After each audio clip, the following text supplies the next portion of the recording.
if you just do it, it'll turn out okay. And we are back for our end of the month history beat with the gay bead. Yep. And it's it's Pride Month, so I'm gay this month.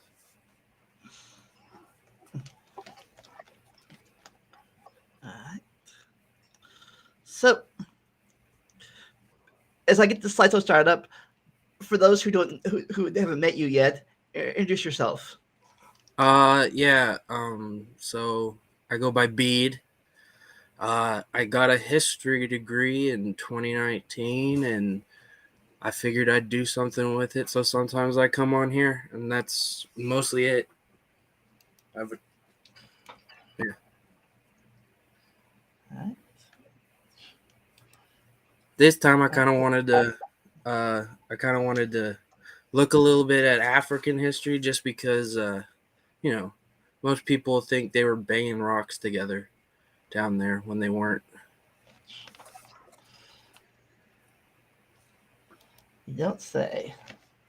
You mean people have pre-signed pre whatever that word is notions about people of the Yeah, people? yeah. They just think Africa's like full of stupid people or something. I don't know. They're racists. Who cares what they think? It's, but sadly, we don't learn a lot about these empires in school. At least when I went to like elementary, middle, and high school, we didn't learn much about these empires. It was all the Middle East and Europe and Asia. Yeah, the only Africans we learned about, I think, in school was the Egyptians and the Carthaginians. Yeah, and they're not really. I mean, they're on the continent of Africa, but they're more connected with the Middle East culturally. But yeah, I mean, you learn about the Nubians when they took over Egypt. So yeah, For sure. this was originally going to be a history, but I found out that you can't condense all of West African history into like hour 2 hour presentation. So That's why we have a multi-part miniseries. yeah, we could have done that, but uh, I thought we could just do highlights on the different empires in the area, the more interesting ones. Hmm. If How if we want to do more in depth, I guess I could do it, but it's up to the people on the channel, I guess. But something big happened last weekend, so we have to talk about it, I guess. all right?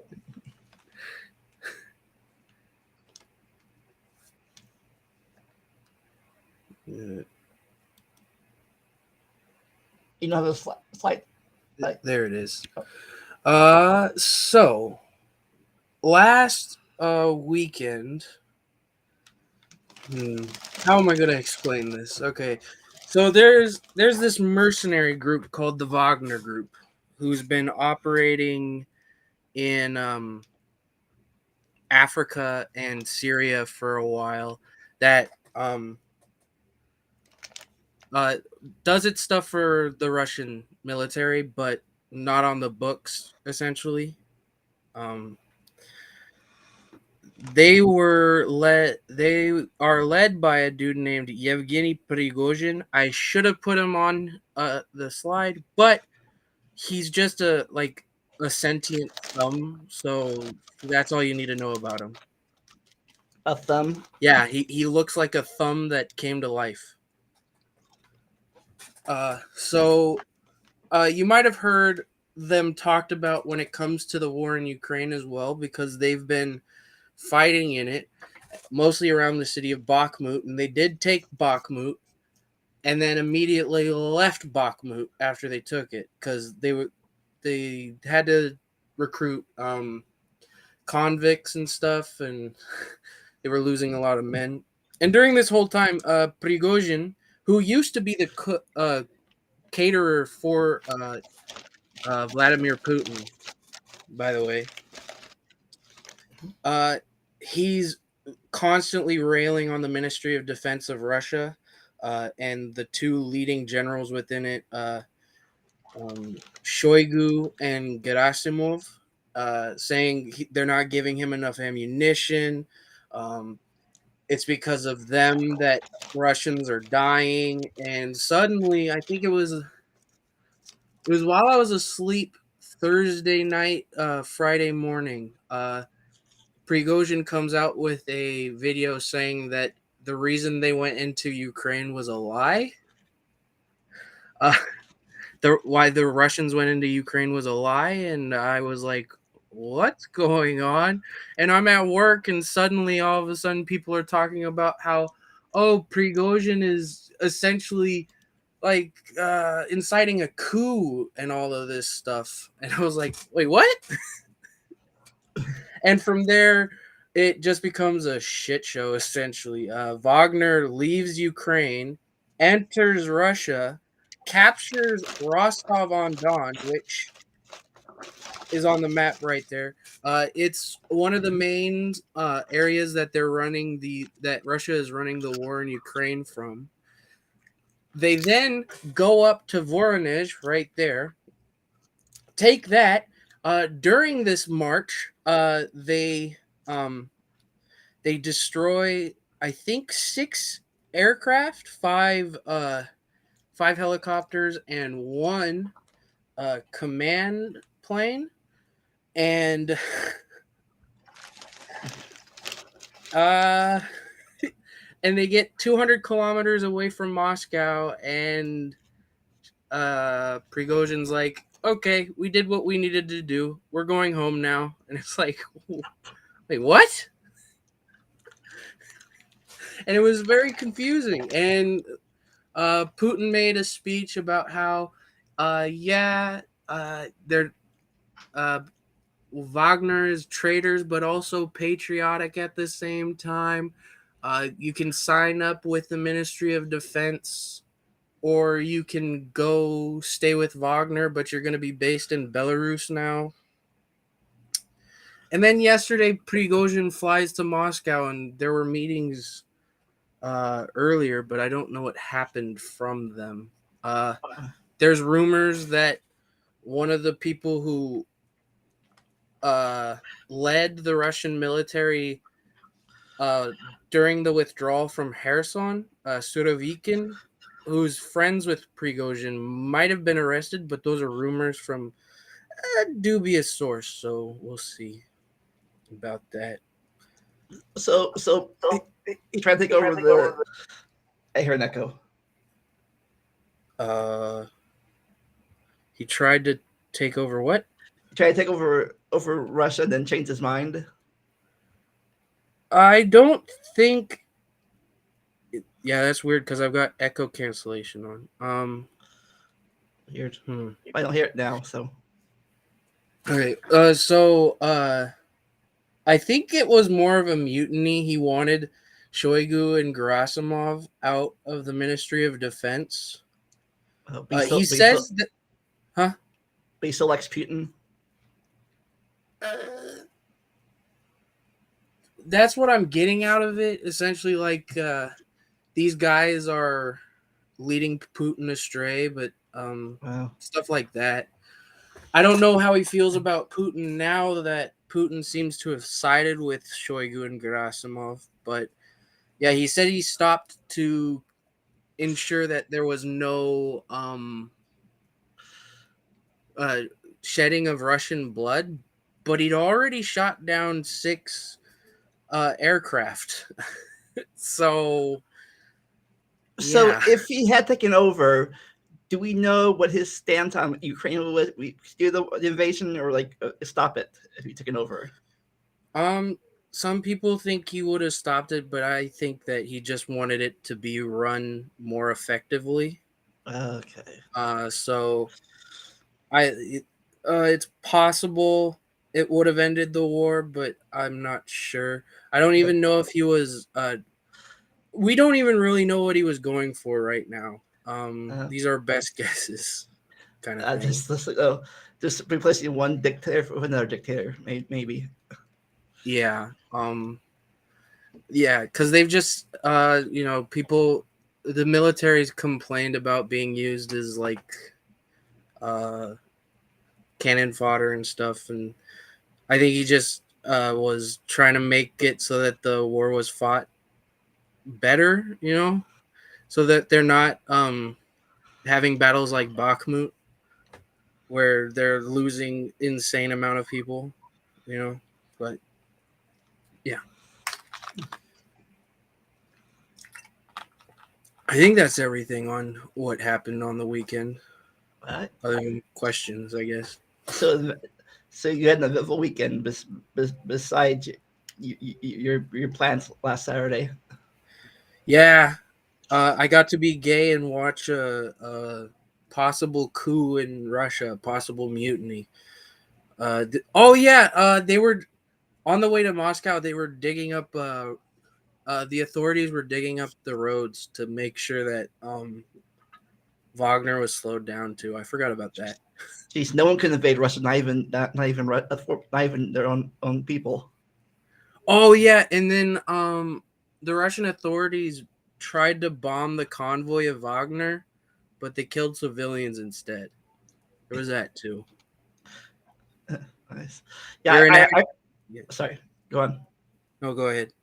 I remember a joke I heard one time. No one can invade Russia except for the Mongols. Yeah, yeah, but I think that Prigozhin could have done it. I guess I don't know. He lost his balls or something. I don't know, man. It was weird. It was a weird experience. But now we're going to the other side of the world, oh, kind of, other side of the supercontinent. Yeah, and also an area that Wagner is operating in as well, but still. So I want to talk a little bit about geography because there's two different. So there's empires, but they're in two different areas. We also have more information about the empires in one area than the other.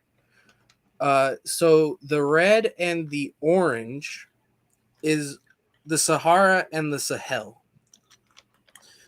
This is the area that with the big empires that we know more about, and that's because a lot of them converted to Islam, and because of that, we have Islamic scholars that wrote down histories of these areas. It's still not very good, but it's a lot better than the South. The South, the blue areas, are kind of the tropical savannas and rainforests. Uh, We're like where the chimps and the bonobos live.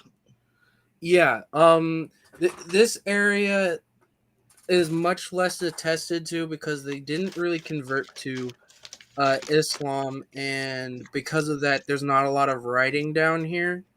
A lot of what we get is histories from the colonial from the colonial powers coming into the area and writing histories. A, a very distorted history is of a kingdom called Dahomey because the British are mostly writing their history of Dahomey, and they're having conflicts with Dahomey over slavery. So they try to make Dahomey out to look worse than it really is. Possibly it could have been like slavery's bad and all, but trying to make propaganda and stuff. All right. And So, are these like these are different temperatures of the area? so these are different climates. The Oh, red is the Sahara Desert, so that's all desert. Uh, the orange is called the Sahel, and it's a steppe. So a steppe is uh, grass, arid grassland, and then you've got um, the blue is all tropical. So that means they get a lot of rain. It just depends on when you're getting the rain, on what you're gonna be. So that I um, get. so the light blue is savanna, which we know what a savanna is. It's where the lions live. Yep. The dark blue are rainforests, so essentially jungles, and the in between blue are monsoon areas in which you get a lot of rain in a very few amount of months. Dark blue, you're getting rain all year long. Yeah, I've heard people talk about how the Sahara Desert is almost like an ocean that some people up north can't cross that well. So, Yes, and it actually plays a really big story in um, the beginning of civilization in the Sahel, the Sahara Desert, and why we probably get empires here a little later. all right. Anything else with this page? Nope. All right. So we're gonna start with the Sahelian empires, and the Ghana Empire. I can't quite see what Eddie said because of the thing.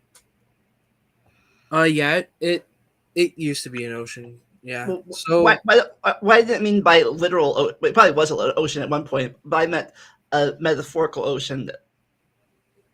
Eddie, that yeah, they couldn't cross it because it was too people up. I don't know, people up north, people down south couldn't travel that far. Maybe I don't know the exact details.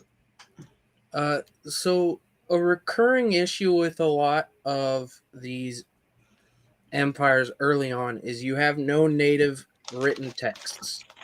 Ghana, especially, just there's no writing in Ghana, and by the time the Muslims come in, they um, Ghana's essentially gone by this point.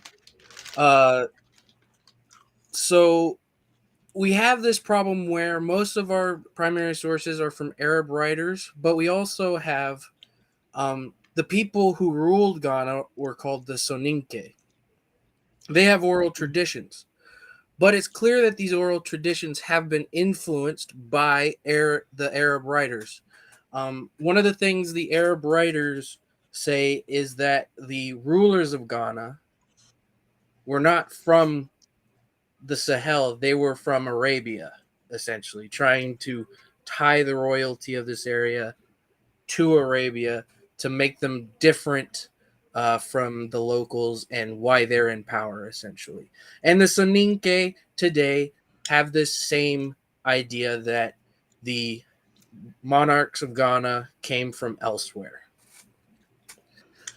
But From like from the 700 Mohammed invasion of North Africa and stuff, where they went all over. before that, um, but no, so not from the conquest. They just moved there for some reason, Okay. is what I saw.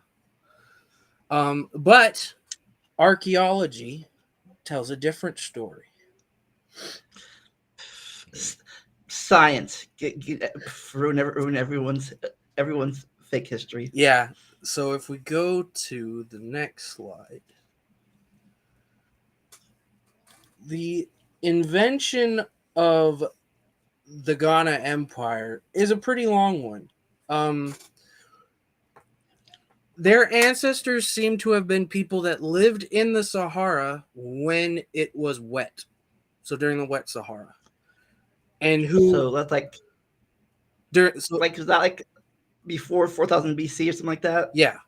So they're originally from the Sahara, and as you can see from these cities, they're the green around them. These are the first cities that show civilization in the area.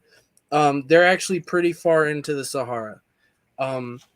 So you can kind of see so they migrate further south as the Sahara dries up. The Sahara also ensures that you don't get trade with the Mediterranean or the Near East, because you just can't get across it. And we actually see a possible uh, we see a possible independent uh, adoption of iron. So these people aren't the dumb people that racists make them out to be. They developed iron possibly independent from the rest of the world. Now, the civilization that precedes um, the Ghana Empire is called the Dar-Tikchit civilization, based out Is of the city of Tichit. Is that the next page, or are we still on this page? Yeah. Um, Okay. it seems that they had multiple different cities that all held different ritual significances. Um, we see different people having different specializations in society, but it doesn't seem that there was much warfare, and it seems that everybody was kind of, you know, they don't really much want other people's resources at this time. However, around 300 CE, the camel was domesticated. The camel allows you to move throughout uh, the Sahara, transport goods from the Mediterranean and from the Near East into West Africa. This spurs on the development of states, and eventually one state which gobbles up all of the trade routes in order to enrich itself. And that's where we get the Ghana Empire. Now, does this go back to your Scythian thing about states and stuff? This is a true state, or what? These would have been proto states.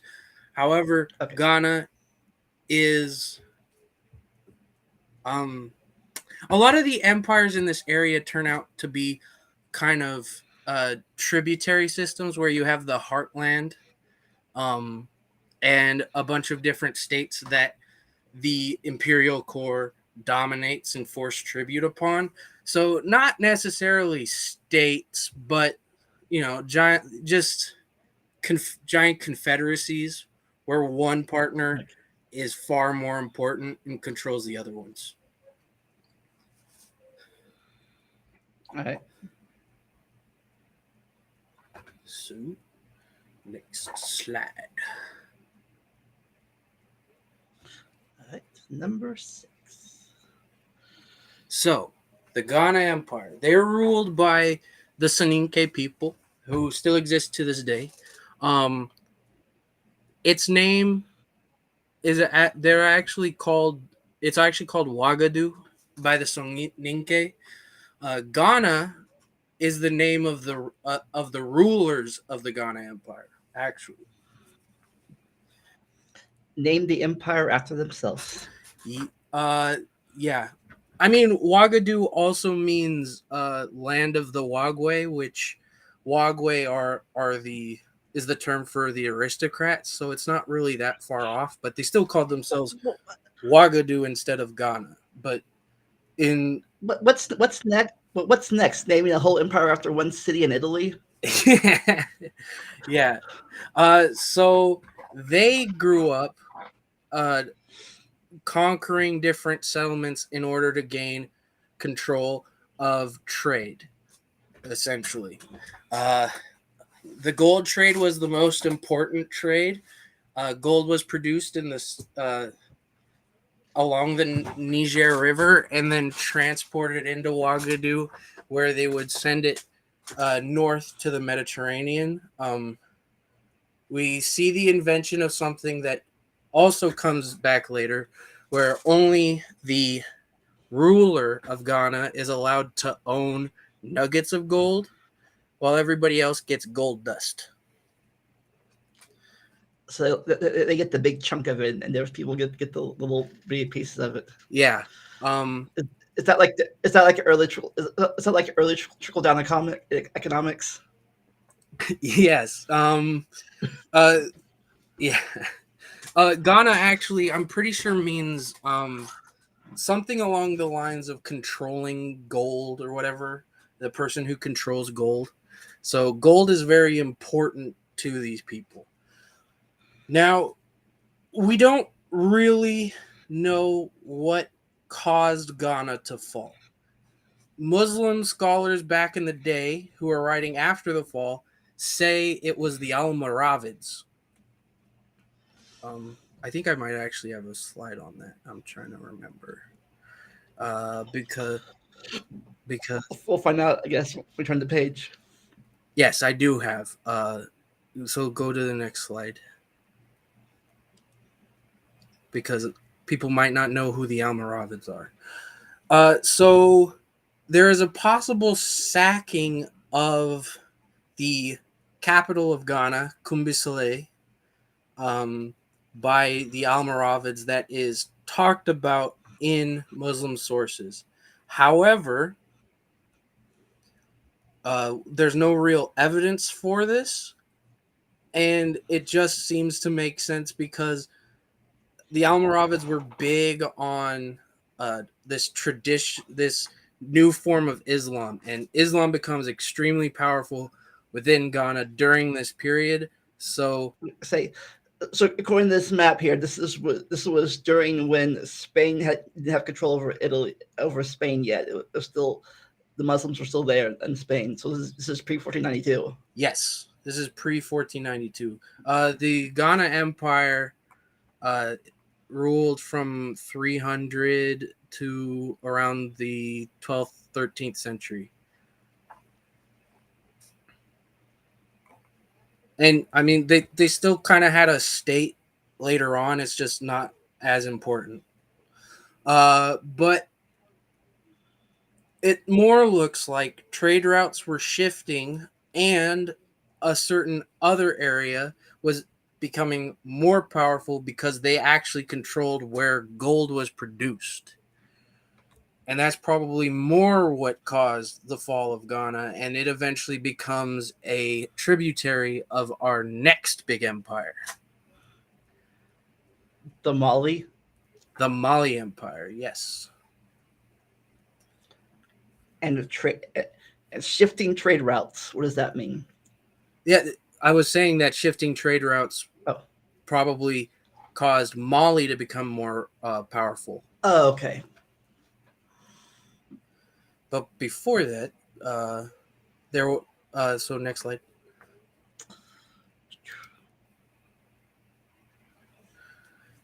So the Mali Empire pops up in around 1230 CE.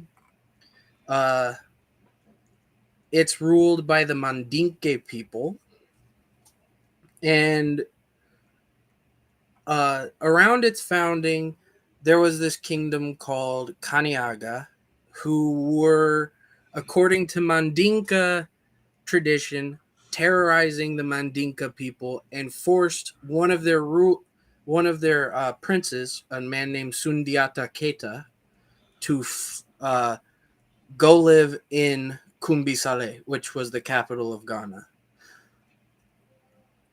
Sundiata ends up being returning with the help of Ghana to defeat the Kaniaga at the Battle of Karina.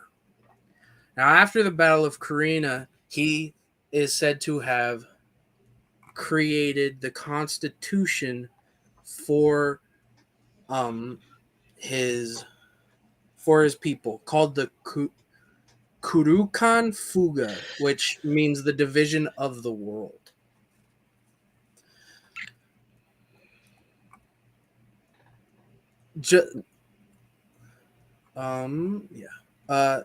After Sundiata dies, however, a period of instability follows.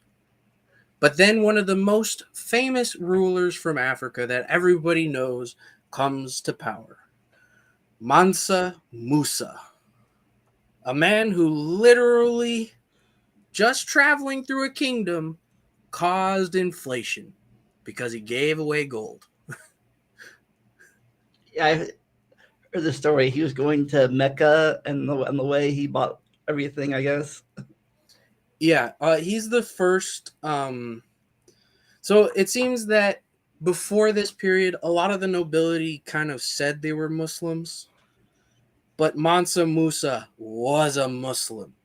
Okay, he was really into Islam, and so he really tried to force Islam on the nobility. He didn't really care about enforcing it on the populace, but if you were part of the nobility, you had to be Muslim now. Well, most of the time, let's think whatever the nobility is, the populace is sure to follow some most of the time, usually. Yeah, yeah, pretty much.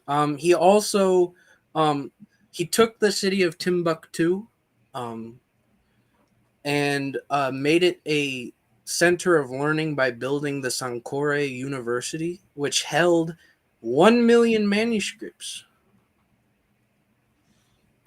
Sadly, Mansa Musa would be not only the greatest ruler of Mali, but after his death, Mali fell apart and would event. It did survive into 1672, but it was no longer the most powerful kingdom in the region, and was supplanted by a different uh, empire. But I do want to talk a little bit about the systems in Mali while staying on this slide. Okay. Um, the area was dominated by a clan system, and the clan system decided your occupation. Lower castes were made up of immigrants, and of course, you also have a slave caste, but slaves become more important later on. So the Mali Empire is a confederacy, essentially, where Mali is the most important of these allied states, uh, which is Mali, Mema, and Ouagadougou. Ouagadougou, of course, is Ghana. Uh, Mali consists of the conquered or allied territories who swore allegiance to Sutiata and his Ketas, uh, and his descendants, um, before the Battle of Kirina. And for this, they get to become known as Farbas, which is just a ruler of these core areas. There, another thing we find in West African kingdoms is a, an actually surprising amount of control with the people. There's a great assembly in Mali called the Gabara, and its first meeting was at the Kurukan Fuga, or the Division of the World. At that time, it only had 29 clan delegates. I'm pretty sure later on it has more, like 31 or something like that. So, of course, this means that the power structure of Mali is pretty decentralized. So Villages, towns, yeah. so it's like not. So does that mean it's more of not more of a absolute monarchy, but maybe like a constitutional monarchy or something, or a senate or. It's not a pure constitutional monarchy, and it's also not a pure absolute monarchy. It's something in between. Um, villages, towns, and cities would elect somebody called a village master. These village masters did have to be descended from a semi-mythical founder, however, so it's not completely meritocratic. But Is your these areas, is your ancestor a god? No, you can't be yeah, ruler. Is your ancestor god? Yes, then you're elected. yeah, yeah, yeah. So provinces would also usually elect their own rulers as well, but they had to be recognized by the Mali emperor, of course. who was called a mansa. These governors would appoint people to rule over different counties, which were made up of multiple villages, towns, and cities. So you have this pretty solidified hierarchy, and the mansas keep their conquered areas to themselves. They get to do whatever they want as long as it follows Mali's policies. So, what would you do if you were conquered by Mali? The Mansa would install something called a farin, who would take power of the area until a suitable local ruler would be elected. After loyalty was assured, they would elect their own rulers, who would then collect taxes and procure men for the army of Mali. However, if it was an area crucial to trade or known for being kind of discontent with central rulership, you would get a farba. A farba just means a great farin, essentially. Farbas were people that the emperor knew he could trust and safeguard the interests with. They reported on the activities of the territory directly to the Mansa, collected taxes, and ensured the native administration didn't do bad things. It was also possible that if native rulers refused, the Farba would just take over. Mm. Farbas, Farbas were essentially a class of people, and these were an inherited position that would then be appointed over a territory, and they needed the emperor's approval for that. Now, a possible big thing that led to the rise of Mali was the fact that they actually held control of the 3 gold mines in the area. Huh. So control the money, control the world. Yeah, so rather than the Ghana Empire just controlling the trade routes, they controlled the actual production of the money. Isn't that what Rockefeller did? Or whatever he was, Rockefeller or Carnegie, something. He controlled the mine, the routes, the plants that control in America in the 1800s. He controlled the whole line of stuff from where they get the stuff to really produce it. The transportation. Possibly. This is history I'm not very good on, the American history, even though I live in America. In fact, Mali was the source of half of gold exported from mines in the old world at its height. So that's why Mansa Musa was able to just throw gold everywhere on his way to Mecca. Because they were essentially the richest country in the world at the time. To them, $100 bills were just pennies to him. Yeah.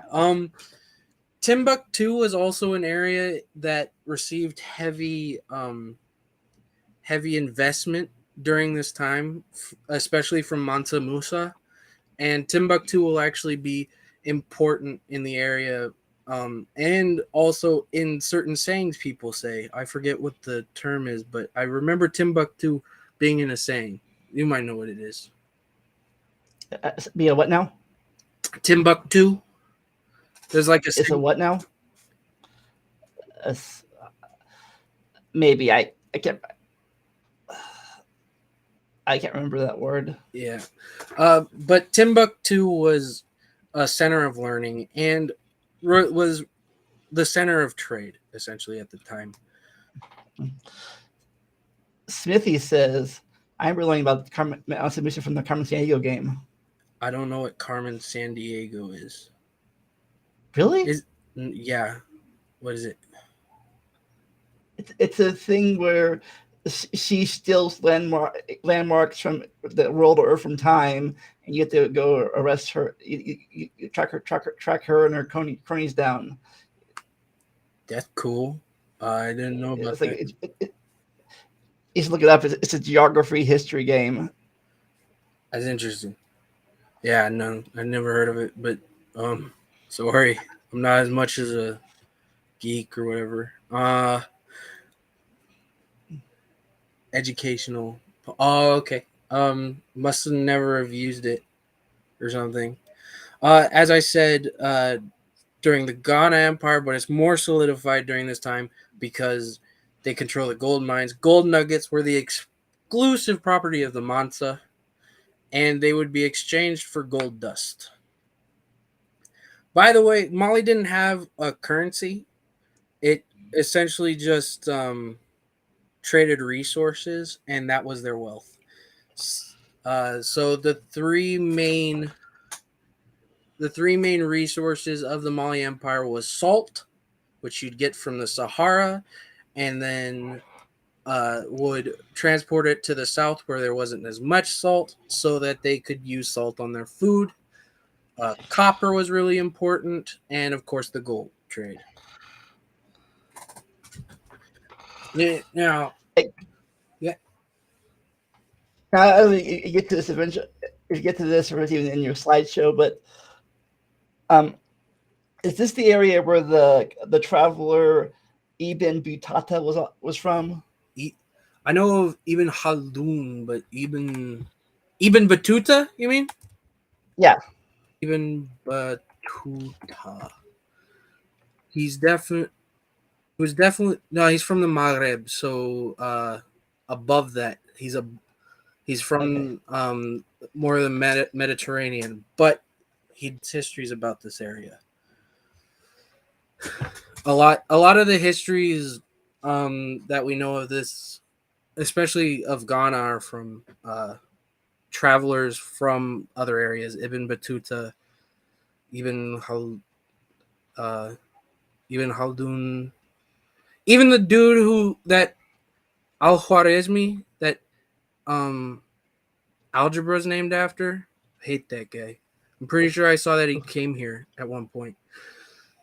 So yeah, this was an area that was really important to learning and stuff. Even though racists would have you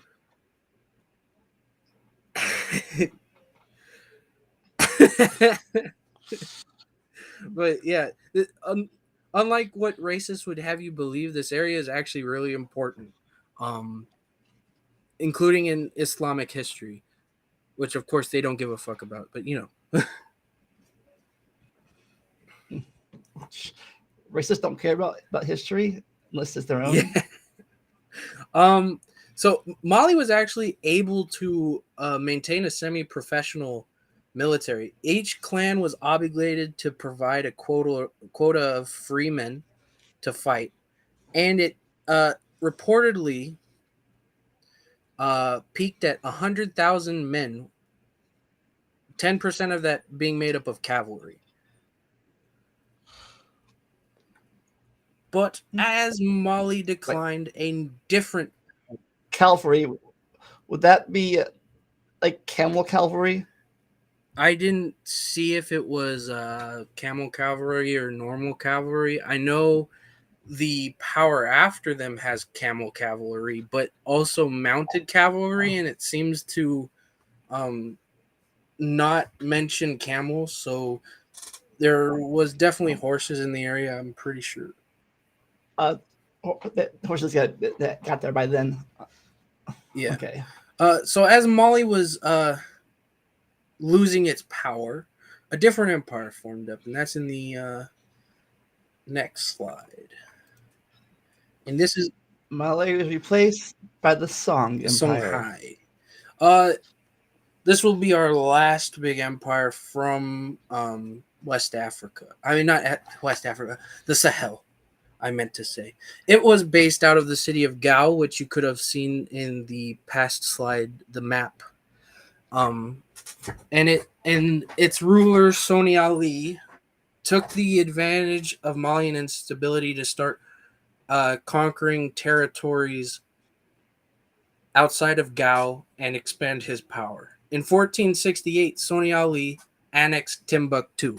Big hit to the Mali Empire. and conquered the city of Jenne in 1473. So essentially, he now controls uh, three, some of the most powerful cities in the area to trade, and as such, is now more powerful than the Mansas.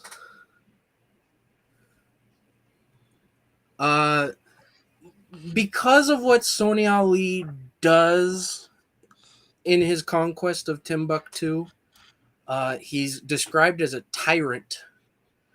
So, of course, yeah, I've never played Civilization, but um, they were a pretty strong military, so that's pretty good. Uh, uh, of course, if you're gonna sack the area where all the learned people are, you're gonna be called a tyrant in the history books. By the way, so don't do that. Be nice to this. Be nice to the city you conquered that has all the learned people in it, or you're not gonna be remembered very well. Uh, One of his successors, Askia the Great, would see the golden age of the empire, increasing learning in Timbuktu to levels before his predecessors. Now, was this another library that was destroyed eventually by conquerors? And we I lost all know, this. I know Timbuktu gets abandoned, but I don't know if the library was destroyed. It Uh, definitely might have been. yeah. Definitely could have been because you do get uh, e- after this period. There's a people group called the Fulani who are who who who um the Fulani wage a bunch of jihads in the area, saying the other kingdoms and empires weren't Muslim enough. So there's a possibility it could have got destroyed. Then Morocco does come in and invade the area, um,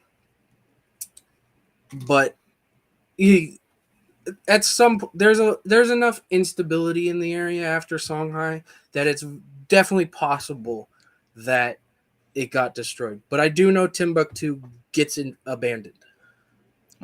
Too bad. I can say a little rant real fast. Every time we have a good library of stuff, it gets destroyed. This library, maybe I don't know. Then the library of Alexander, and then the one in Baghdad for the Mongols took it up, burned it to the ground and threw it in the river. They all get like, oh, I'll get all this knowledge in one place. Wipe out. Yeah, Boom. yeah, it does suck. Askia would actually make Songhai the most powerful army in the area. However, he didn't modernize the army because there's So this what you important what. so what so what year is this taking place then? So Askia, um, would die in 1531, so the So early all right. 16th century. So update my.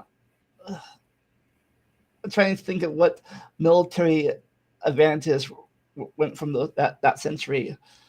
I think it was pre rifles, maybe. Was it You have was arquebuses though. like maybe guns and muskets were happening then?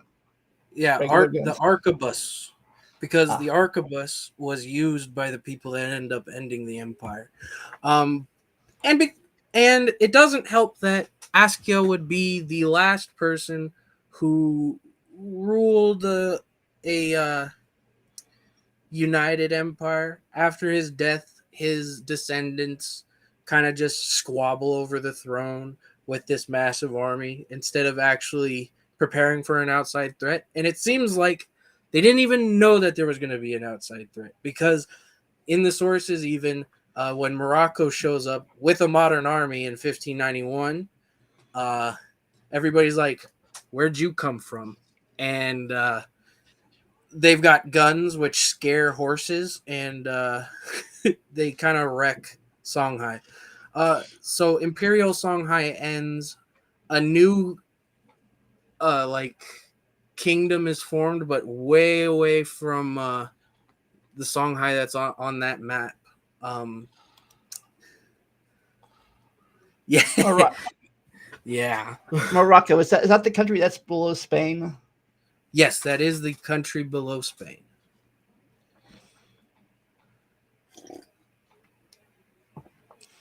During the Songhai Empire, you actually see increased uses of enslaved people in the Sahelian region, and they mainly worked in agriculture.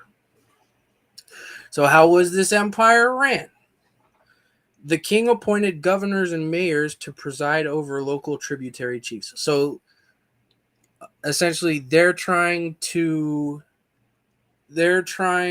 have a little bit more control than the Malians did over their subject peoples by appointing these governors. So no longer electing your own people. We begin for you. Yeah, it's probable that he would appoint from the local people rather than having a Songhai person But in the there. ones that were probably loyal, he knows were loyal to him. I'm Yeah, guessing. but instead of letting the local people choose who is going to be it, he's going to choose from among the local people. Of course, that only survives as long as you're following what the Songhai want, but nonetheless. Uh, a couple of government positions that they had. You have the Hikoi, which had two roles. He was the admiral of the navy, and he performed home affairs. I don't. It'd be cool to find out why that happened. Or what are those? Huh? What are He home controlled affairs? home affairs and the navy, so he's kind of like the home secretary. Oh, affairs of home. Yeah, so like Like, domestic policy and the like. oh, okay. I was like home affairs. What's that? Like he controlled affairs. Yeah. um, the Farimonzo controlled the state's agricultural estates. The Kalisa farm supervised the treasury, and they had their own minister in charge of white foreigners called the Kore Farma. Oh yes, by this point, at least the Portugal had been going down Africa by now. So Yep. And of the course, Europeans definitely started being influenced at this point. yeah, of course, there's a taxation being imposed on conquered territory, like in all of the empires in the area. So, the biggest thing that in Songhai was its army. And its army was made up of infantry. Boo, we don't care about you. We mostly care about the camel cavalry and the mounted archers. The camel cavalry was usually led by a dude called, I don't know how to say this, but it's spelt like guy. And if you can see, this empire actually expands a little bit into the Sahara, and the people that live there are called the Berbers. The Berbers are actually important for Roman and Carthaginian history as well as Islamic history, um, because they're the native people. Have you ever heard of the Kingdom of Numidia? No, I think no. But I think I've heard the Berbers though. Yeah. Well, yeah. They're the natives that the Phoenicians kind of replace in Carthage, but also kind of intermingle with, stuff like that. They're the ones that usually were the camel cavalry. Um, Wait, were those the? Am I misremembering? Were those the pirate people up north? there were Berbers who became pirates, yes. Also, Berbers. There is a Berber town called Tatooine, and yes, they filmed the Tatooine scenes in that town. That's why it's called Tatooine for Star Wars. I mean, the Berbers and the Bedouin are very similar peoples, and they become even more similar as Arabs come in, because then the Berbers become Islamic as well. But yes, the Barbary pirates were Berbers. Um, but also, the Berbers have a lot of issues where they're kind of dominated by the Arabs even to this day. Uh, Muammar Gaddafi actually did a lot to repress the Berbers in Libya and stuff like that. Um, they they're not they don't have a very good time, you know. Um, and it does also look like the Songhai trained herds of longhorn bulls to charge at the enemy, as well as using vultures to harass opposing camps. So they're using everything to conquer their enemies. Everything at their disposal. Um, just as important to their conquests as their army was their navy, as the Niger River is a very important trade route.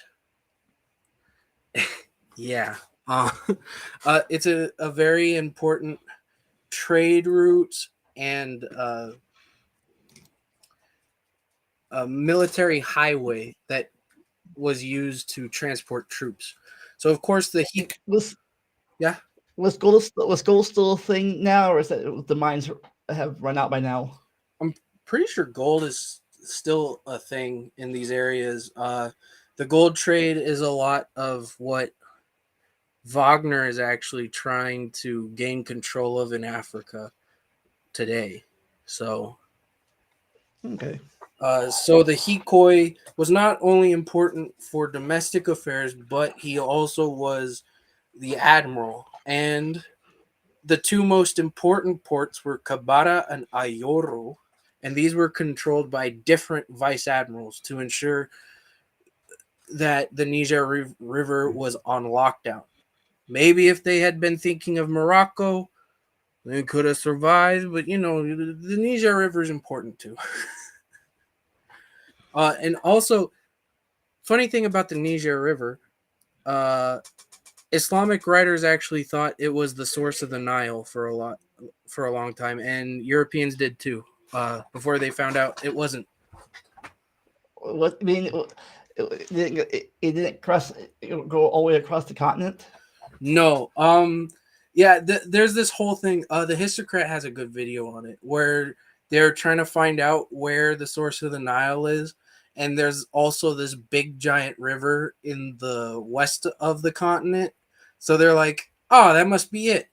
Uh, but it turns out the Niger goes into the Gulf of Guinea and doesn't continue west. I mean east. Um, it's actually Huh. referred to as the Nile in some medieval Islamic sources instead of the Niger. So, Well, like let's not travel to both rivers and see where they end up. They connect or not. No, let's just assume. well, the problem with the Niger is that it eventually goes into more tropical regions, which uh, are more dangerous because they've got diseases and stuff.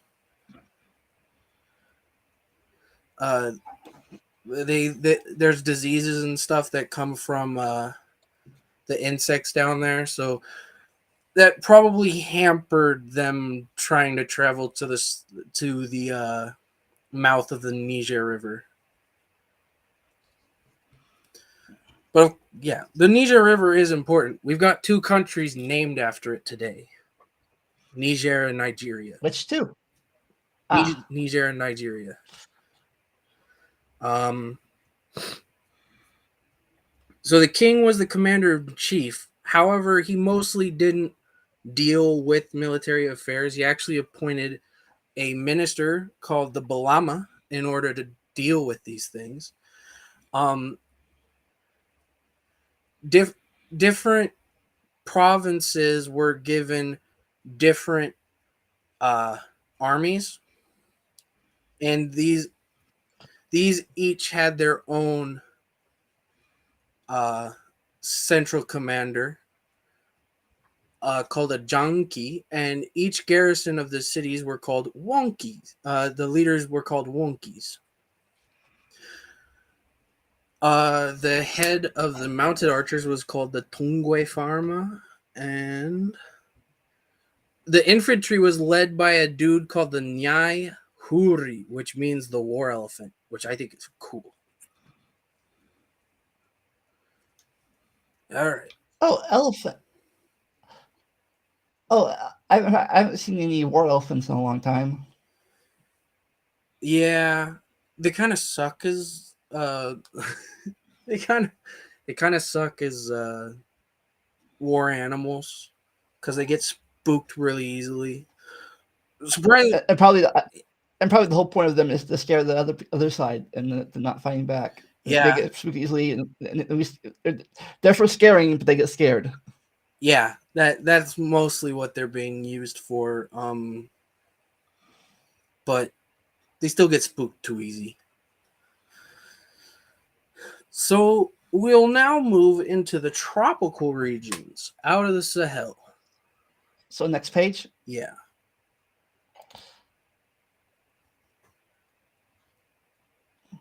So for this area, of course, one of the more distasteful subjects of history has to be brought up, of course.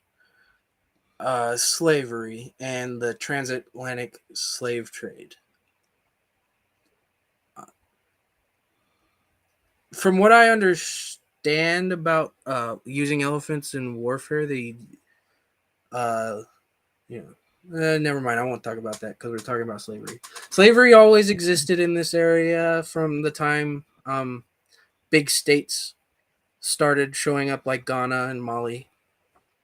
However, uh, when the Europeans come, they find a perfect commodity to go and use to work their plantations in America.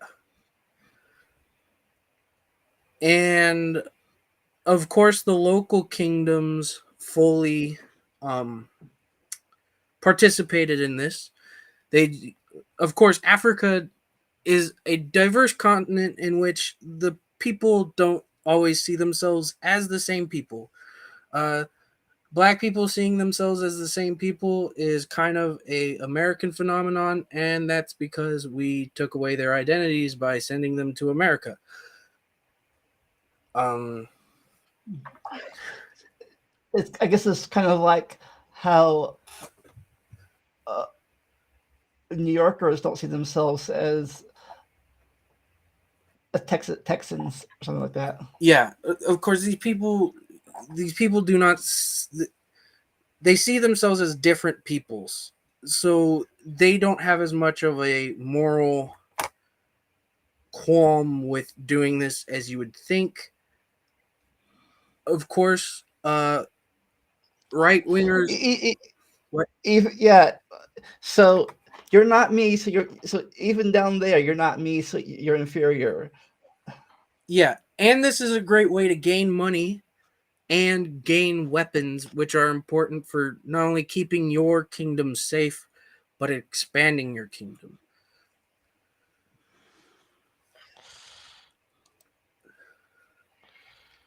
Yes, they can be. So was this the beginning of what's it called, the triangle trade? Yeah. The Portuguese were the first to arrive here, and they probably they did.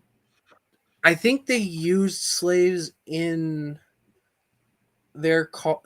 I forgot what the because it's the Canary Islands, and then the Portuguese control different islands. They probably used these slaves on those islands first, and then they realized that they needed people to, especially the Spanish realized this after they worked a lot of indigenous people to death, and of course, you've got Um, you've got for those sugar mines over in Brazil.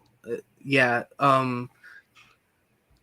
These people essentially worked the indigenous people to death, so they needed a new source of cheap labor as well as disease. I forgot about that. Disease fucked them up as well. So they bring over um, African slaves. Now, right wingers are right when they say that black people also participated in the slave trade. However, they use it to obscure how bad slavery was. And I think that's disgusting. And they're also applying modern racial ideas onto people from the past who didn't think in those ways, which is disgusting. It's exactly why Liberia is a failed state because we thought all black people were the same and thought we could send freed slaves to Africa and it would just be fine. No, those former slaves ended up becoming a ruling elite that then enslaved the locals, causing the state to be dysfunctional Be, and become a failed state. because they had been Americanized. They Yeah. sent back there. Um. So yeah.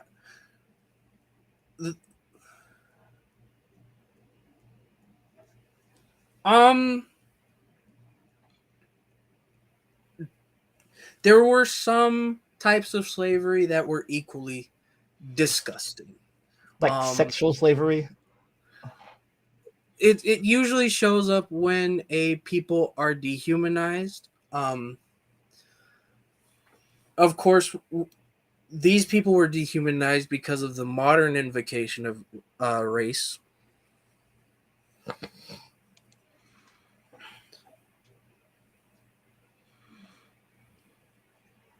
Yeah, they also try to say that, which is just yeah. Right wingers trying to justify slavery is really, really weird to me. I don't like. Why can't we just deal with our past mistakes and not try to hide from them or try to justify them? It was bad. Uh, President Lincoln did end slavery in America, but um, didn't end slavery everywhere. There's still modern slaves, but yeah. You actually, I'm pretty sure the first area in which we get a proto idea of race in the Western context is during the Crusades, but I don't know if the Crusaders enslaved the local people, but if they did, they probably would have dehumanized them in the same way that African America in the way Americans and Europeans dehumanized Africans. But Just like how the Romans dehumanized the Germans, barbarians.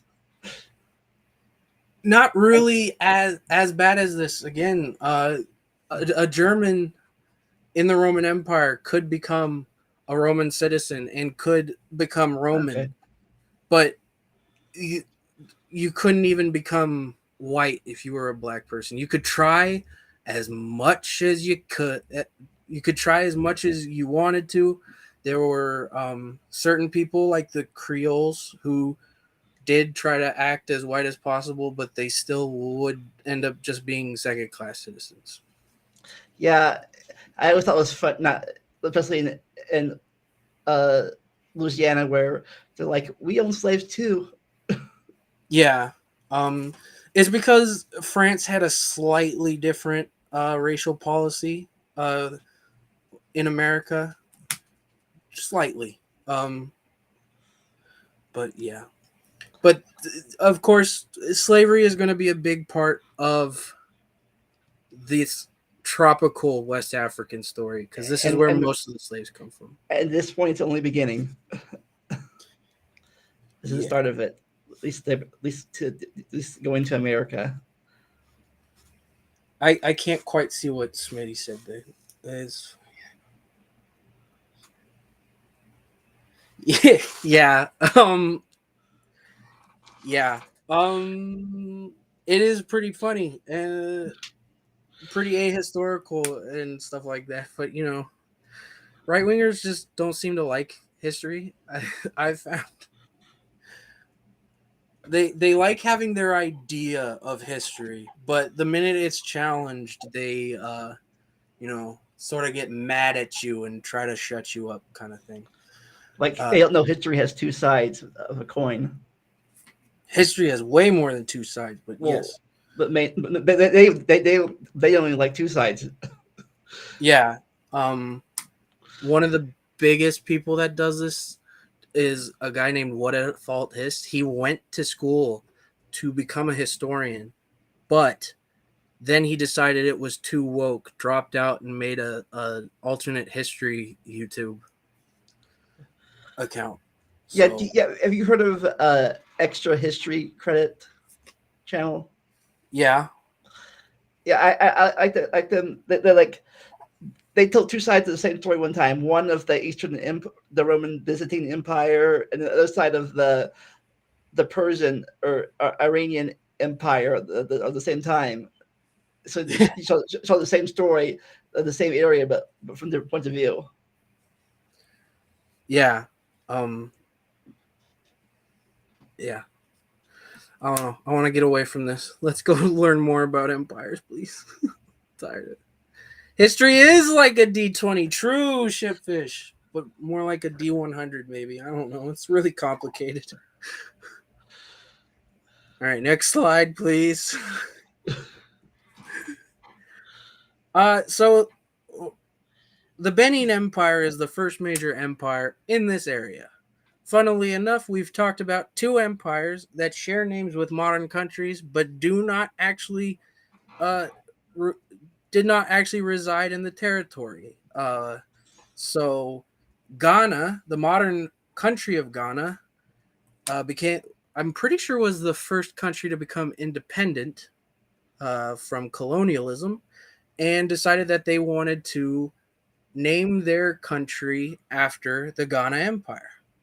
Uh, Modern Benin used to be called Dahomey, and they might have been trying to get away from the whole uh,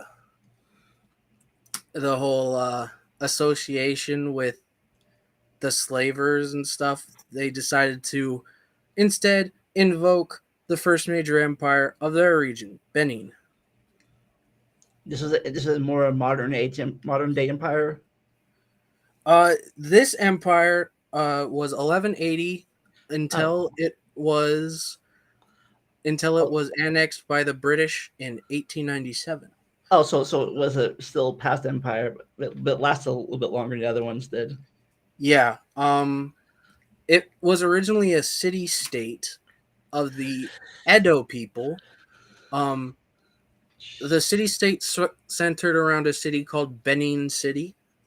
That's what it's called today. Back then, it was called Edo. Um, Benin City is actually one of the major cities of Nigeria today.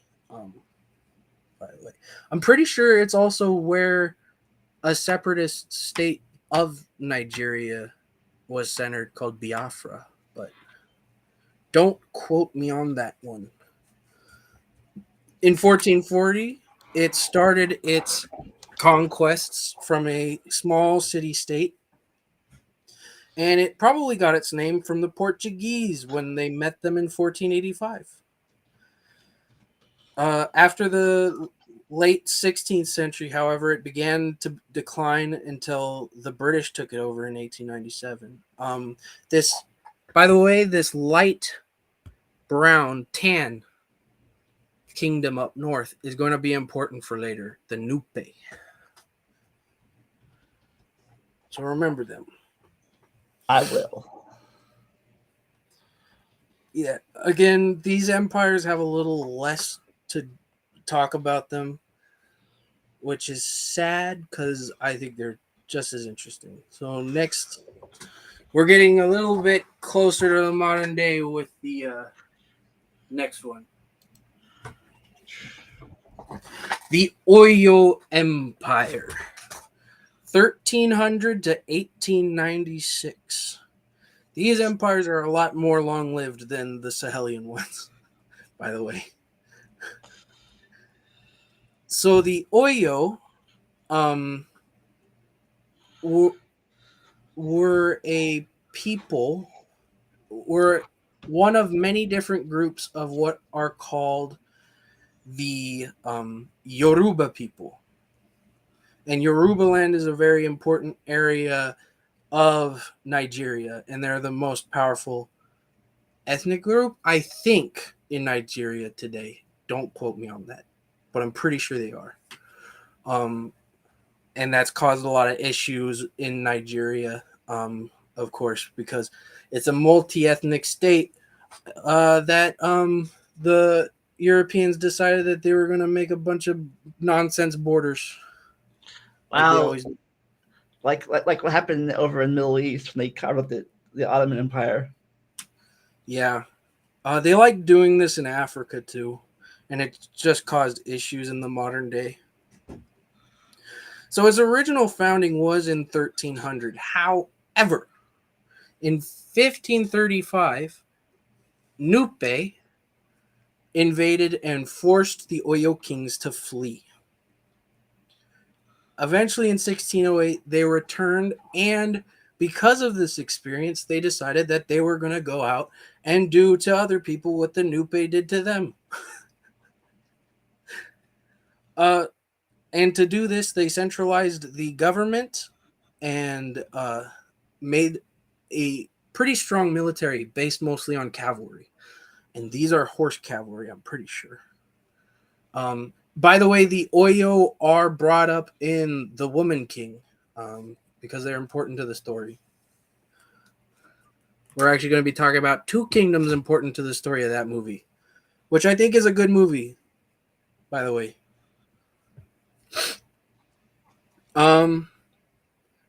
And of course, the Oyo would subjugate the Dahomey in 1748.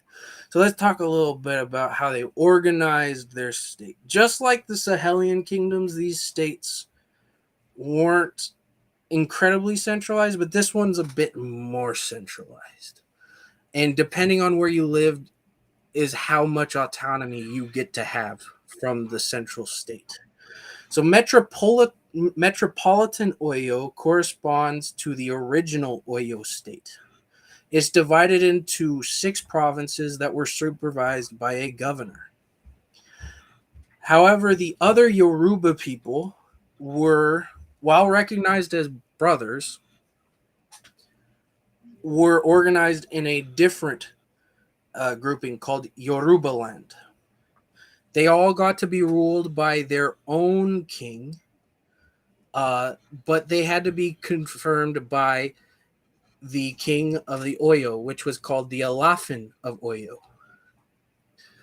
The Egbado corridor was inhabited by the Egba and Egbado and guaranteed Oyo's trade with the coast, which is very important because the Oyo were one of these empires that provided slaves to the Americas. So the Egbado corridor was extremely important.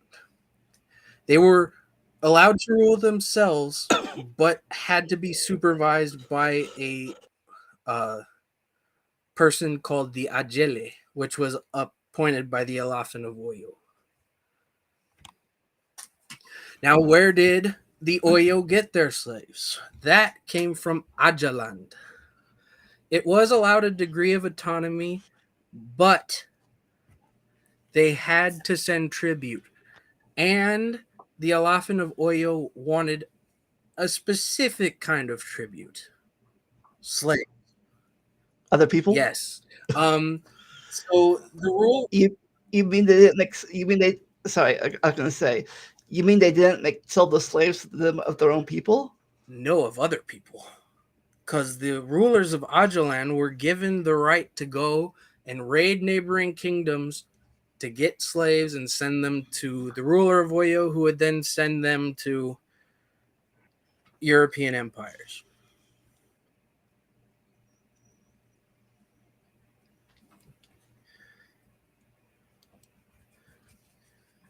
That's disgusting, Smitty, but you do you, sir. I just hate feet, and that's the only reason why it's disgusting. Um, if these communities did not do what the Alafin of Oyo wanted, uh, he would come in and slaughter them in Ajaland. Uh, this did happen in 1698 with a community called Alada. Uh, so Let choices. I either give me your citizens to be sold into slavery, or I'll yeah, kill you all. it's a very, it's a very, it's a good deal. Yeah. So the Alafin of Oyo was the ruler of the Oyo. So he was also the head of the empire. He was responsible for keeping tributaries safe from attack and settling internal quarrels between different sub kings and sub courts. Annual ceremonies would be held to confirm the allegiance of these sub kings, including one that would occur upon the ascension of the new Alafin.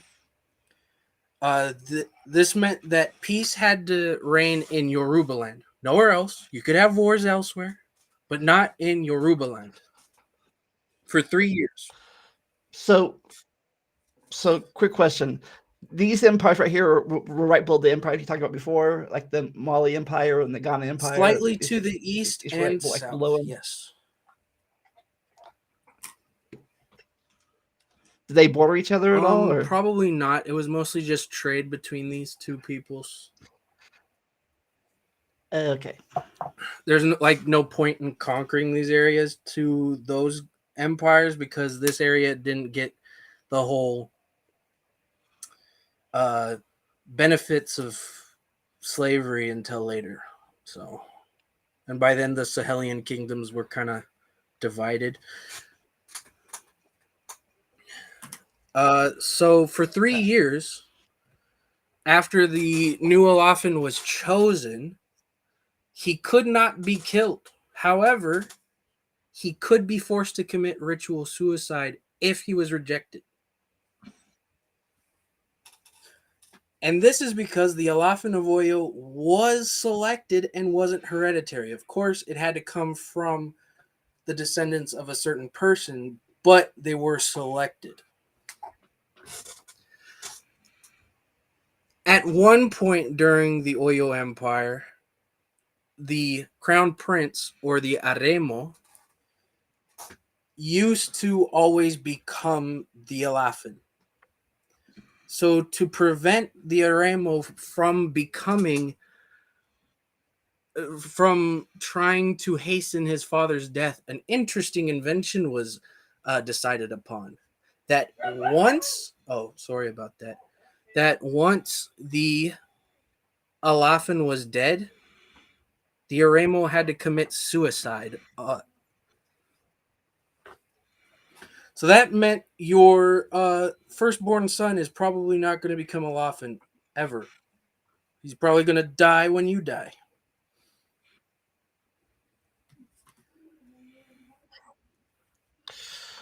Yeah. That's not good. But the Aremo, in exchange for this, was given an incredible amount of power.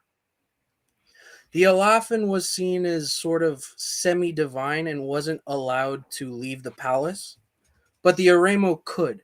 So the Aremo would go off and do a lot of what the Alafin wanted to do instead, giving him a lot of power, which made up for the fact that when your daddy died, you had to kill yourself. And because the Alafin was selected, the institutions that selected the Alafin, if there was a strong Alafin, would usually choose a weak one to follow it to ensure that the king didn't become too powerful. One of the uh, So one of the arms of the Alafin were called the Ilari. These were religious and government officials who were usually eunuchs. So another place that uses eunuchs is government officials. Um, Junior members usually did menial tasks, while the senior ones acted as messengers or as guards. But I've got bad news for you. You're a messenger not to people in this world, but to the other world. So you're gonna die. Uh, It's a um, one way. It's a one-way message. it's a one-way message. Their titles were related to the king, and they carried around red and green fans to signify what they were. A lot of them would also be sent to the subcourts to act as spies and taxmen. So we talked a little bit about how councils picked the king, so let's talk a little bit about them. The most powerful of the councils was called the Oyo Messi. These were the 7 principal counselors of the state. They possessed legislative powers, and they would be the ones that would select the new Alafin. They were supposed to be the voice of the Oyo and protected the interests of the empire.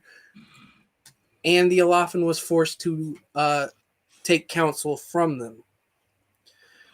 They had a leader called the Bashorun, who was the head of, who was essentially the prime minister, and he would consult the Ifa oracle to determine who would be Alafin, which essentially made him semi-divine. The Basharun was also the commander-in-chief and organized religious festivals. Now, this would make it seem like you're going to get a very conservative empire because not a lot of the people. I don't know, Shipfish, but it definitely developed over time and probably never completely functioned in this way, but definitely after 1608 that it developed over time and could work in this fashion a lot. Yes, it's very complex. Yes, it is very complex. So the less powerful council, but no less important, were the Ogboni. They were backed by the authority of religion and represented popular opinion to ensure that this state wasn't completely conservative in its makeup. They were usually composed of aristocratic freedmen noted for their age, wisdom, and importance in religious and political affairs. So the military of the Yoruba was mostly focused around cavalry. And this is because much of the Oyo state was on the savannah, allowing them to have cavalry. So they'd usually use this cavalry in order to quickly move from kingdom to kingdom to conquer them or force them into tribute. So like this big this red circle inside the pink circle is like a tributes thing that's surrounded by it's surrounded by the Oreos. Yeah. Yeah. The Dahomey were also a tributary state. But at least they got. It's weird. I don't know why they just come. They surrounded them, but like you, but we're surrounded. We surround you now. Yeah. So the ESO were the semi-standing army of specialist cavalry soldiers. These were 70 junior war chiefs nominated by the Oyo Messi and were appointed for their skill. Interestingly enough, when the Oyo first went in to get tribute from the Dahomey used guns while the Oyo used horses. And the Dahomey were actually pretty smart. They built a lot of obstacles to ensure that cavalry couldn't fight as well, forcing the Oyo to fight on foot. However, it didn't stop the Oyo from getting tribute from them.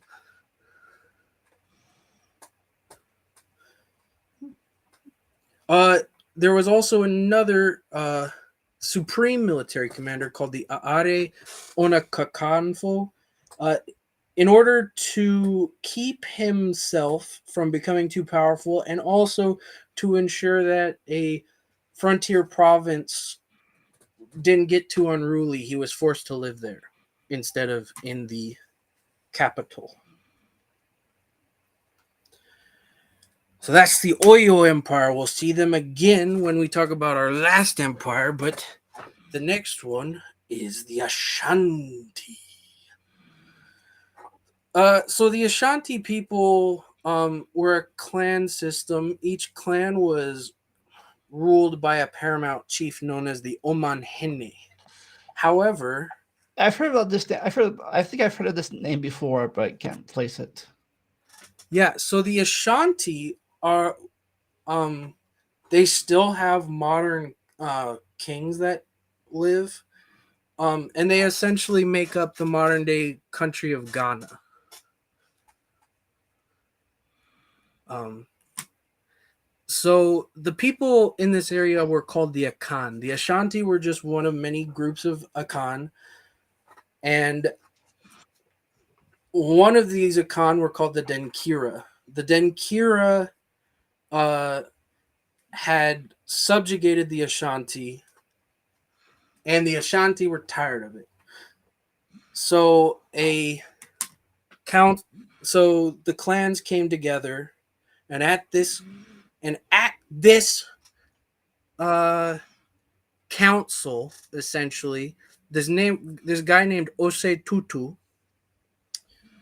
had had this stool come from the heavens called the golden stool, and was sat on his lap, essentially saying that the gods want you to be what would become called the Asante Hene, or the king of the Ashanti Empire.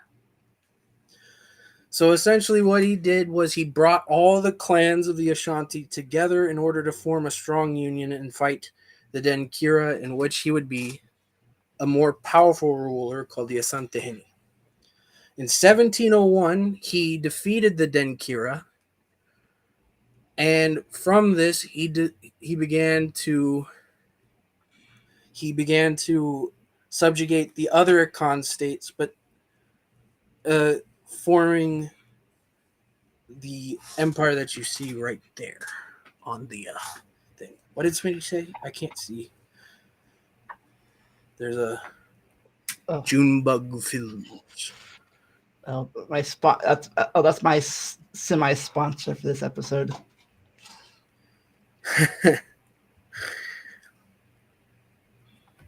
From Oh, Digimon reference.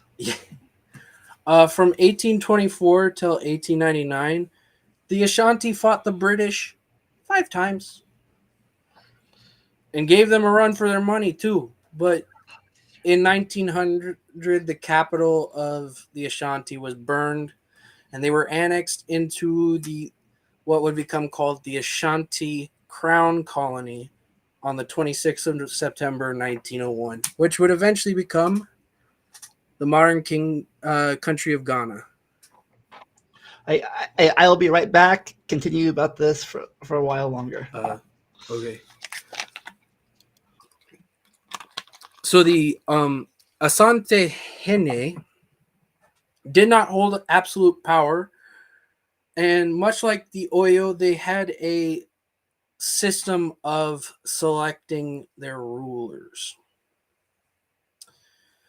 While he did not hold absolute power, he was the only person allowed to invoke the death sentence and acted as the supreme commander during wartime. Each member of the Confederacy was obliged to send annual tribute, of course, like most of the empires that we're talking about, all of them actually. And there was actually a hierarchy of chiefs among the Akan peoples that swore allegiance to higher chiefs, until they reached the Asante Hene. The king was seen as the symbol of the people and held immense ritual power. However, they could be impeached. And he, of course, okay. So we have a council called the Asante Man Council.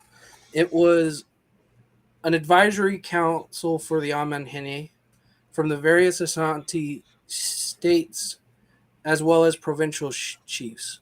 If the king ignored the Asante Man Council, he could be it's called destooled in this case, but dethroned.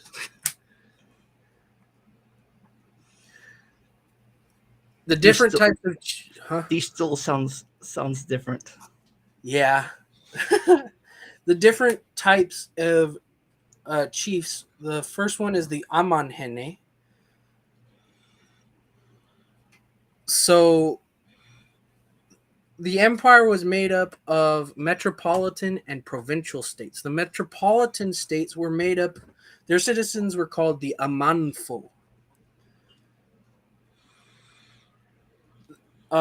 These were the original Ashanti states. So these metropolitan states were headed by a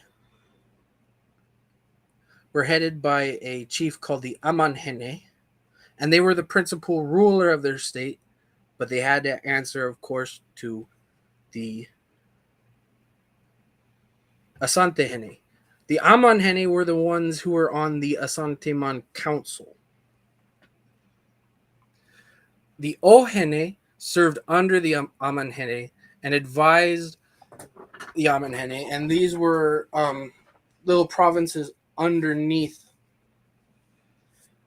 the Amanhene.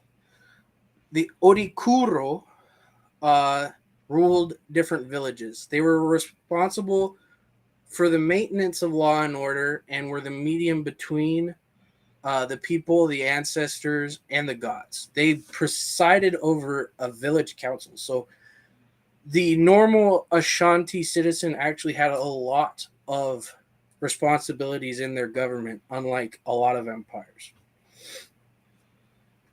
One of the most important figures of the empire was the Ohenema, who is the queen. She's the most powerful female in the empire and was usually the most powerful woman in the family that could become the Asantehene. She was the one who set forth possible candidates to become Asantehene. And she was also I'm pretty sure she was also on the Asanteman Council. She also had power to settle conflicts between different women. The Obire Mpan were entrepreneurs and men who distinguished themselves, and they were given this title. They held legislative power in their regions and also handled administrative and economic matters, as well as being supreme judges. So a lot of the Ashanti Empire was actually pretty meritocratic, which I think is pretty cool. So how did you elect an Asantehene? The Ohenema would nominate the eligible males from the ruling family. She then consulted the elders of that line, and then she would select her candidates and go to the Asanteman Council.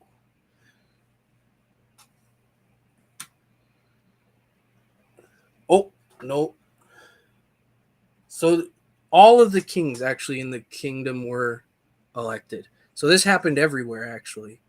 So the Ahanima could be in other little kingdoms as well. So this process happened everywhere upon the need for a new king. Until little island showed up Yeah, of the British. this actually still goes on to this day. The different they're ceremonial, but the Asante Man still exists, and so do and so do all of the Amanhene and stuff like that. So this still happens. Um, her candidates would be sent to the Council of Elders, who represented all of the lineages in the area, and then they presented the nomination to the assembled people. And if the nomination was rejected, they would restart the process. So, kind of an elective monarchy. A limited elective monarchy, but elected nonetheless. So, the Ashanti Empire was rich in river gold, cocoa, and kola nuts. They also cultivated plantains, yams, manioc, corn, sweet potatoes, millet, beans, onions, peanuts, tomatoes, and many fruits. Now, the cool thing about these southern kingdoms as well is that they use drums to communicate. They're called talking drums. They're actually used in Black Panther. Um, a lot So, of so, so is this for the that came from then? what the talking drums?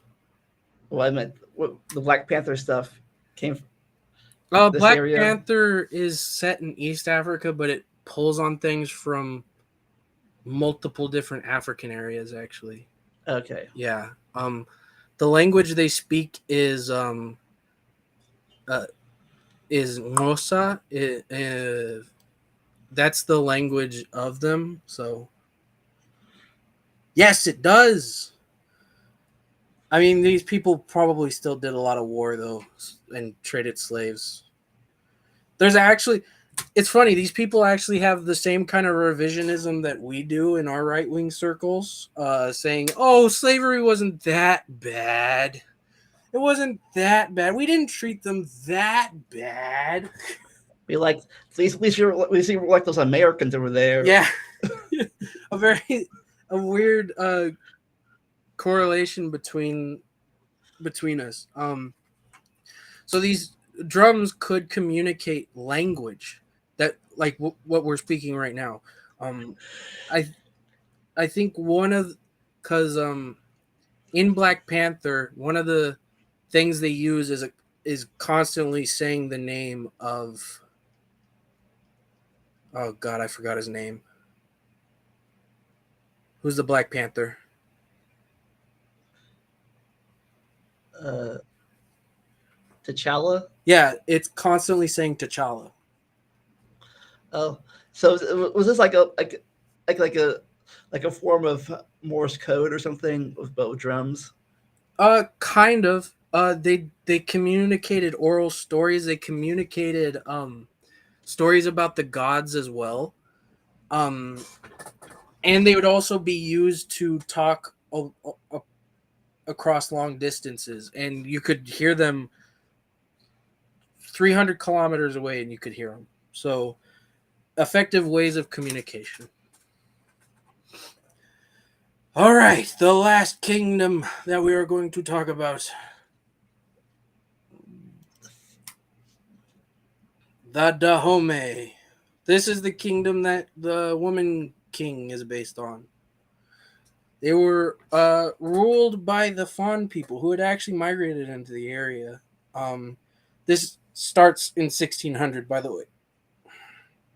In 1748, we talked about how they were made tributaries of the Oyo. However, they used they used they used slavery in order to build up their wealth and their connections to um, the European powers, as well as forming a new military in order to kind of take out the Oyo in 1827. And that's actually depicted in The Woman King. So it's like they overthrew him right before the Europeans came in. The Europeans were still there. It's just at this time the Europeans couldn't really conquer the area because of diseases. But yes. And for some reason, the modern state decided to be called Benin instead of Dahomey. But hey, So their king Gezo, who is demonized a lot by the British because he refused to give up the slave trade after the British, abolished it and was trying to stop it from doing the things it did. The only good thing the British ever did. like the only good thing about taking over other countries, I guess.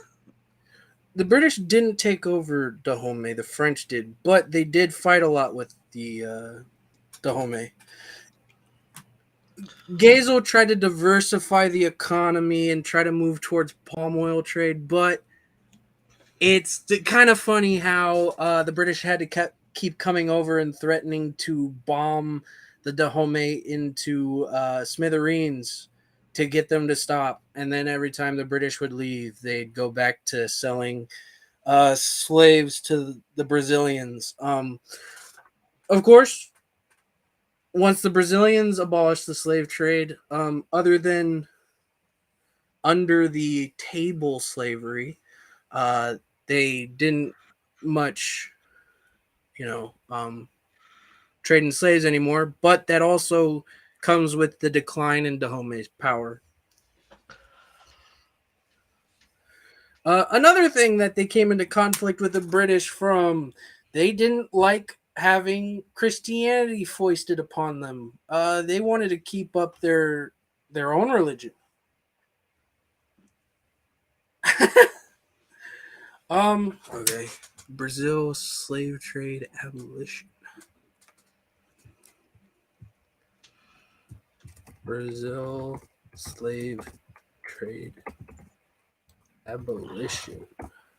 Well, I know a lot of the former Confederates went there. They still had slaves at that time. 1888. Oh, Brazil. You gotta love them. Not really. So they were fiercely protective over their traditional religion, which is called Vodun.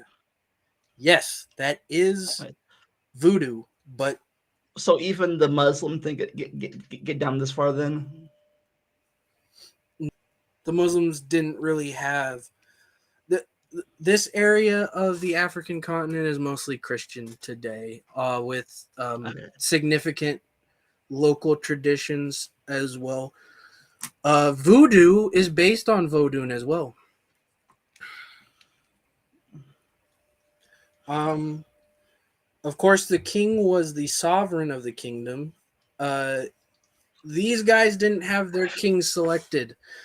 Of course, they had a say, but the kingdom was usually inherited through somewhat primogeniture ways. The military is the most important, not important, interesting part of Dahomey. It was divided into two units, the left and the right. The right was controlled by the Migan, which was also the prime minister, while the left was controlled by the Mehu, who was the finance minister. It had a standing army, and soldiers were recruited from a young age. They were initially shield carriers, but then would eventually become soldiers.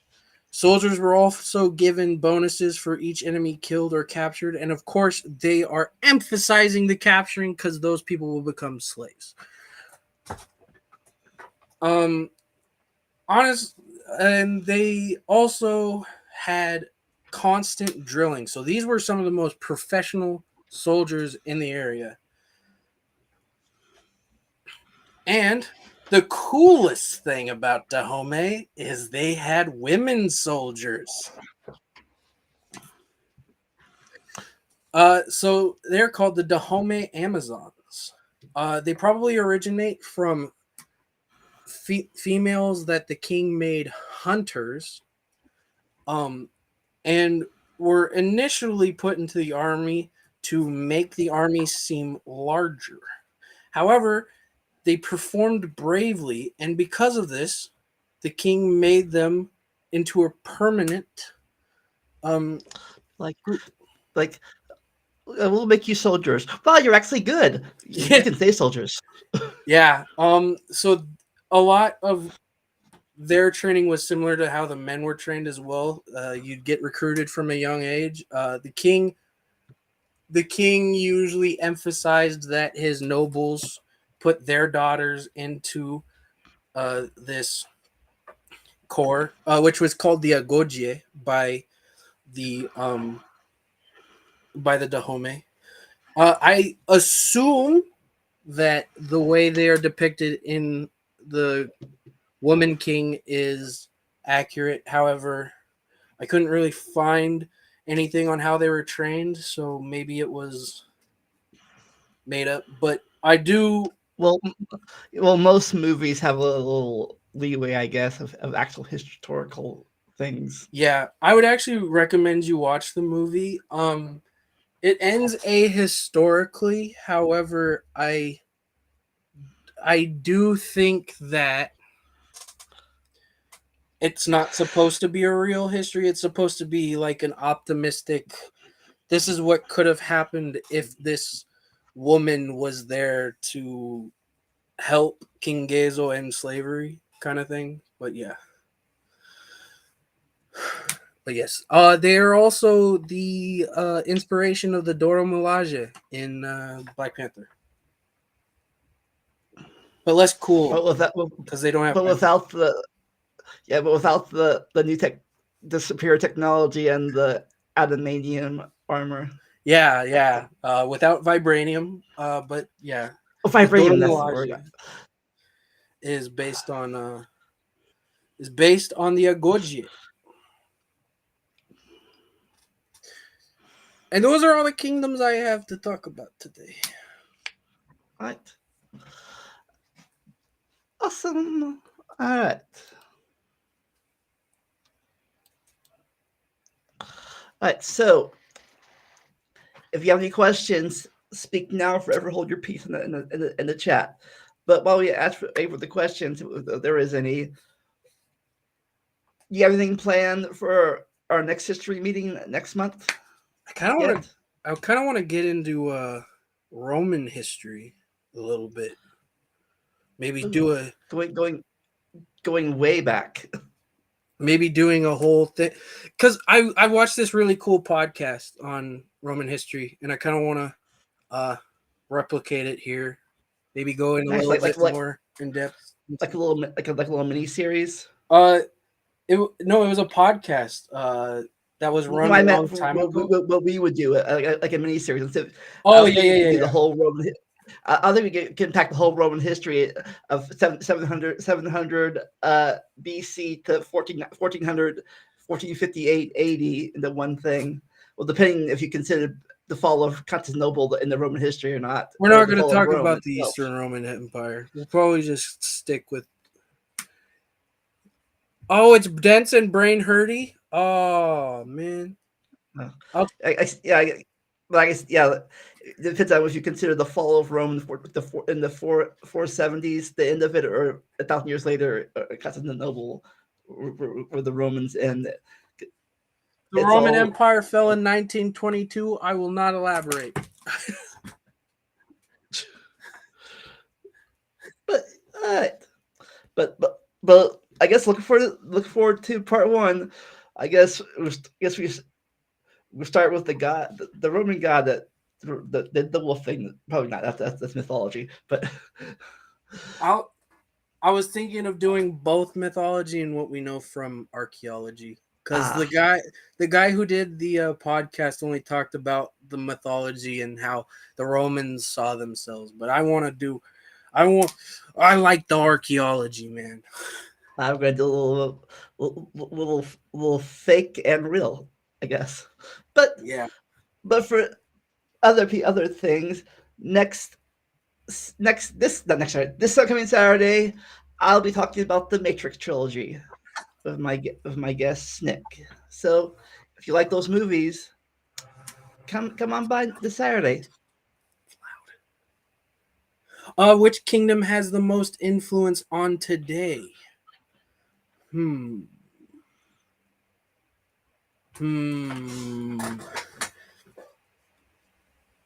I mean, oh man, Mali is most important for bringing Islam into more aspects of society of West Africa and the Sahelian region, and important for having sort of a it couldn't be a renaissance, but this flourishing of writing that allowed us to have at least a little bit of knowledge of what happened in these areas. But also, I mean, the Ashanti still exists, so I think that's pretty influential. I don't know. The country that they're from was the first. Ghana, by the way.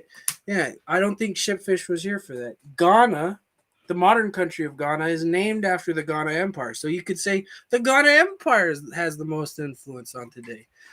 Because the Ghana Empire is seen as the first West African kingdom. And so the first president of Ghana was like, instead of calling us like Ashanti or something, which has connotations with colonialism and stuff like that, we'll have a more Pan-African feel to our new country and call ourselves Ghana. That too. Awesome.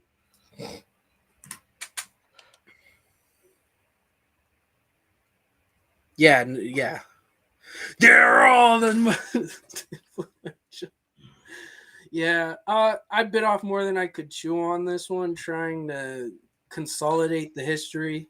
Yeah, trying to compact the Yeah. worth of the histories in 2 hours, kind of hard. It's probably why if we do Rome, we're gonna have to divide it up in the episodes. Yeah. Plus the fact that the two areas aren't actually as connected as you'd think. They're actually pretty disconnected and have completely different history. But yeah, I wanted to bring up